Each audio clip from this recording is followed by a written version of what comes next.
Nagpakilig nga sa Boracay sina Donnie Pangilinan and Bel Mariano.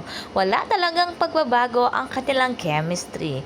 Tuwing nagpe-perform or nag-guest sila ay talagang sigawan ang lagi mong maririnig kapag sila na ang guest. Sabi nga ng mga netizens, si Bel para lang talaga kay Donnie.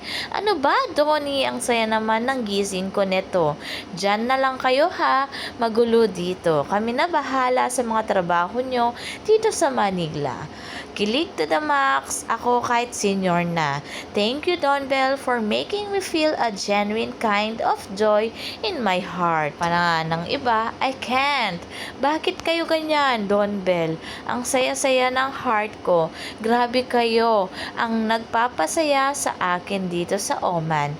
Don Bell, makita ko lang kayong magkasama, masaya na ako at nawawala na ang aking pagod dito. May pagbuhat pa nga na naganap, sabi nga ng mga netizen, ang sweet, talagang ayaw ni Donnie na ipabuhat si Bel kahit kaninong lalaki. Basta pag andyan siya, siya lang ang tanging magbubuhat sa kanyang ting. Sarap sa pakiramdam, sabi nga ni Donnie sa isang interview na I'm home na at alam niya may uuwian siya.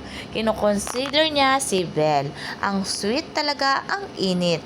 Ang sweet, sarap tignan. Ganyan kayo palagi, Don Bell. Masaya ang mga nanay nyo. Pag nasa ibang lugar talaga ang Don Bell ay naghihiba ang hihip ng hangin.